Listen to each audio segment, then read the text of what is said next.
Ready? So I'm Peter Banco, President and CEO of Centura Health. I'm joined by Dr. Shauna Gully, an internist pediatrician and our Senior Vice President and Chief Clinical Officer here at Centura Health. Safety first, people always. As a high reliability organization, our first priority at Centura Health is our caregivers and our patients. Since December, we have administered over 200,000 vaccines across Colorado and western Kansas. We partner with the state on 3 mass vaccination sites, Dick's Sporting Goods in Commerce City, the World Arena in Colorado Springs, and the State Fairgrounds in Pueblo. And at those sites, we've administered over 46,000 vaccines. Yesterday, we experienced some issues that we had not experienced before in our vaccination process. We have built processes, systems, and approaches to ensure that any concerns are brought forward immediately. So out of an abundance of caution yesterday, based on some reactions by patients at Dick's Sporting Goods in Commerce City to the J&J Janssen vaccine, we decided to temporarily pause vaccinations at that site. Yesterday, we had administered 1,700 vaccines. 11 individuals had consistent adverse reactions, and 2 individuals were transported to local hospital emergency departments. That's about a 0.62% reaction rate, something that we had not experienced before. So our physicians, clinicians, and the state together, both on-site individuals at Dick's Sporting Goods and at other locations, decided to temporarily pause our vaccinations there yesterday. In partnership with the state, we will be investigating the circumstances that unfolded there. There were 640 individuals that were not able to be vaccinated with our pause. We will be vaccinating those individuals. We have rescheduled them for Sunday at Dick's Sporting Goods, where we will resume vaccinations with the Pfizer vaccine. The science shows that COVID-19 vaccines are safe and effective. The issues yesterday that we experienced in partnership with the state, we will be fully investigating. I'll open it up for questions. I'll let Dr. Gully.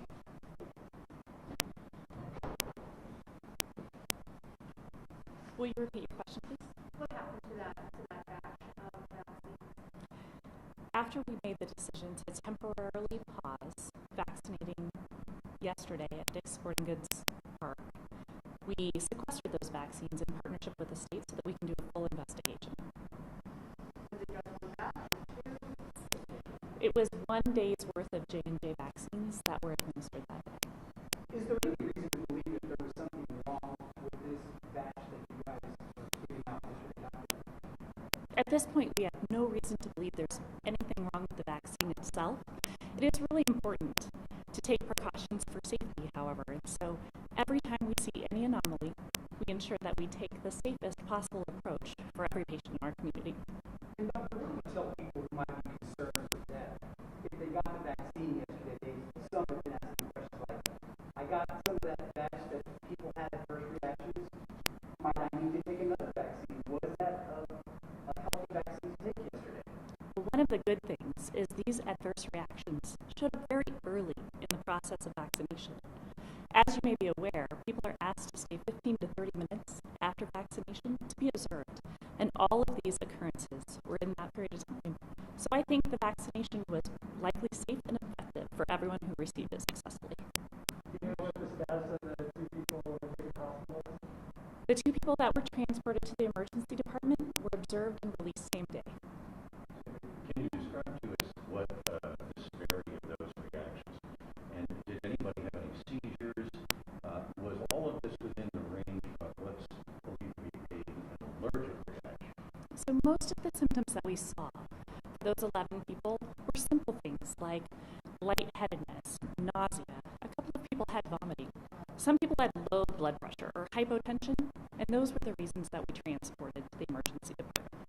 During the vaccinations, did you attempt to use a different batch to see if there was any difference in what's going on?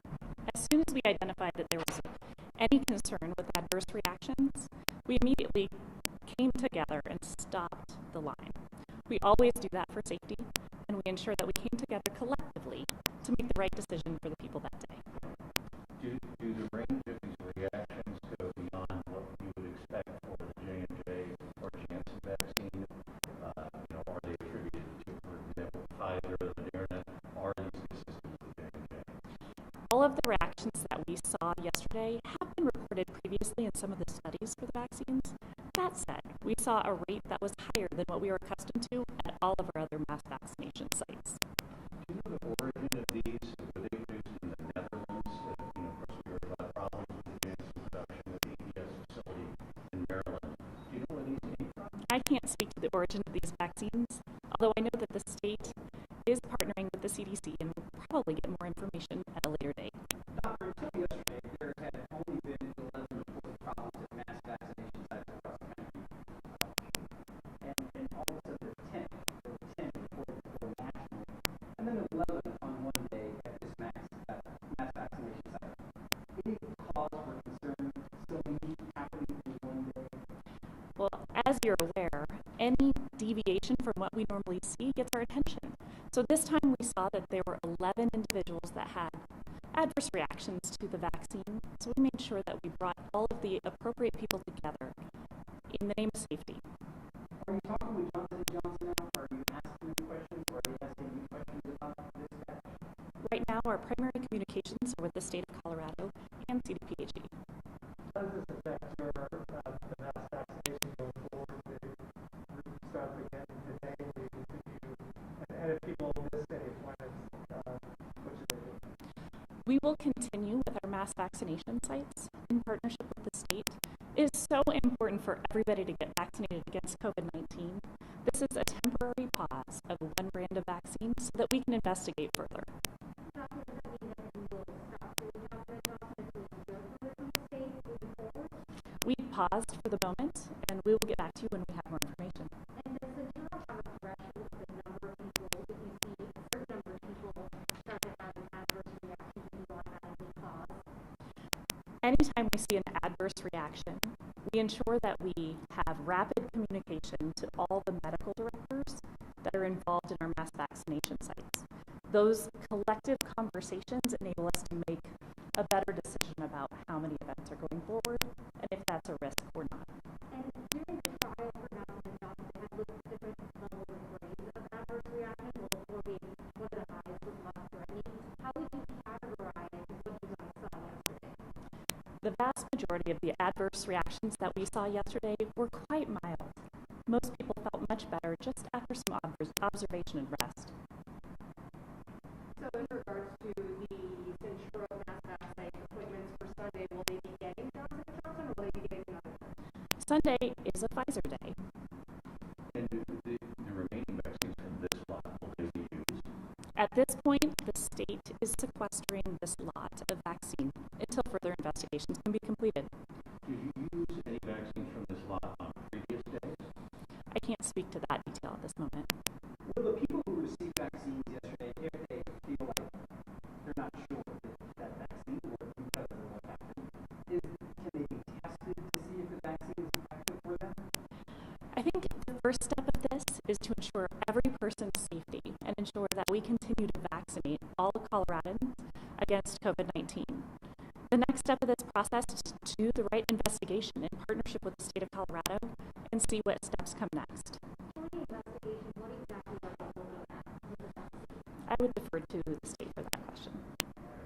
Was there any consistency among the demographics of people having the reactions? What was the range and age of these folks who had reactions? That's a great question. At this point, there's no specific trend in terms of demographics of the people that were having adverse reactions. And any of them reported that they had reacted to vaccines before? Was there any reason to believe that they might have a propensity to react? It's a great question. To my knowledge, none of these individuals identified themselves as high risk for having adverse events. If people have scheduled to get a vaccine with you guys or a Johnson & Johnson vaccine, can they cancel or are they canceling now the Johnson & Johnson appointments that they had with you guys? At this time, I don't recommend any anyone cancel their vaccine for COVID-19? Certainly, at any time, people can select the type of vaccine that is best for them. As you may be aware, we have Pfizer, Moderna, and Johnson & Johnson available at a variety of sites around the state. So if I'm choosing schedule to get a J&J vaccine, and I'm like, oh, well, wait, I'm going to Pfizer, can I switch? Can I still come to you guys and do Pfizer vaccine? We do. I can help you. We're not seeing any cancellations of any vaccines as a result of it. We're not seeing any cancellations of vaccines at any of our mass vacs or our local clinic or hospital sites as a result of this incident yesterday. Just to get clarification then on allocations, our study of Johnson & Johnson, will you have enough Pfizer and Moderna to cover the upcoming appointments plus the people who are being rescheduled? Yes, yes. So the allocations come to us from the state. We don't decide what's distributed. So we've got more than enough to keep running. So we've got more than enough vaccines. That's not an issue for us. In some of our communities, demand is an issue, so we encourage people to sign up. So how many had to be set aside here? 640 individuals were canceled yesterday. They've all been rescheduled for Sunday at Dick's with the Pfizer vaccine. In terms of the vaccine, how many vaccine doses had to be set aside? Is it the same number? Oh, It's the same number, 640 vaccines for these individuals that were rescheduled. Were they all one lot or were they different lots? I can't speak to that detail. I'll let you get back up there. Do you continue to keep them refrigerated, or, I mean, I know there's a question, but do you pass them off, do you know if they're refrigerated now or after being checked? Are you asking me for the details of the sequestered vaccine? You know, if 640 vaccines are now in the state's hands, I'm wondering if you happen to know, would they be refrigerated still? No, I'm sorry, I can't speak to that detail. How overall big was that batch? Was that batch the only item being administered that day? I mean, how much of that batch was administered? Was that 1,700 number? So we were intending to vaccinate just over 2,300 people at that site with J&J yesterday. We did vaccinate over 1,700 people and stopped temporarily at that time for further investigation. So will you continue with your next schedule of vaccine site appointments and fill them with Pfizer and Moderna? I think that question has been asked, but I want to make sure you're moving forward with your vaccination sites. We are absolutely moving forward with our vaccination sites in partnership with the state and in all of our Centura specific sites as well. It's so important for everyone to get vaccinated for COVID-19 that we will continue to move forward with each of these vaccination sites, and we will continue to monitor for safety every step of the way. Shauna, we are using Saturday J&J at one of the sites, not Dick's. Not Dick's Sporting Goods, that's correct. So we will be administering the J&J vaccine at the World Arena on Saturday, just not at the Dick's site at the fairgrounds. I'm sorry, the Pueblo Fairgrounds, State Fairgrounds in Pueblo on Saturday. J&J vaccine at Pueblo Saturday. Yes, And also World Arena. and World Arena. And where? And World Arena. The other two of our mass vac sites. So really, the investigation is just of this batch, correct? In the meantime, J&J, your other vaccination, that vaccination will continue. Yeah, we've this was the third day of J&J vaccine, and we had no issues in the previous 2 days. Do you have a reporting requirement to report down to the federal government and to the CDC, or does that go through the state? Our report, this matter is being handled through the state. Okay. Have they mentioned to you or made you aware of any other problems with J&J vaccines yesterday? We're not aware of any others yesterday or prior. So with that update that you guys will be using J&J for the upcoming days, what do you say to people who are still feeling nervous after what their country's been against? There's a lot of hesitancy about vaccine for a variety of reasons. I'd encourage folks to get the vaccine. If they've got any hesitancy, we can get them rescheduled on a day where we're doing Pfizer and Moderna. Get a vaccine, pick your vaccine, and we have the ability to let people do that. You mentioned at the beginning your numbers of vaccinations, and I wasn't completely registering yet as to whether those were the J&J. Those were overall vaccinations, right? Overall, 200,000, 46 at the mass vac sites. We've only done 3 days, so roughly 7,000 of J&J so far. Are there any final questions for Peter or Shauna? You did 3 days, the other 2 days you had no problems. we had no problems the previous 2 days. No reported problems. Of the 11, where they sort of scattered throughout the day, rather than all happening at once. In other words, it wasn't something kind of where people were seeing other people getting sick and then that made them feel ill. It was something that was sort of scattered. We were made aware of the first adverse event following the vaccination about 11 o'clock in the morning.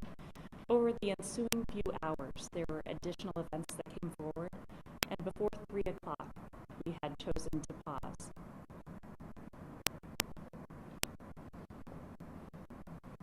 All right, thank you. Thank you.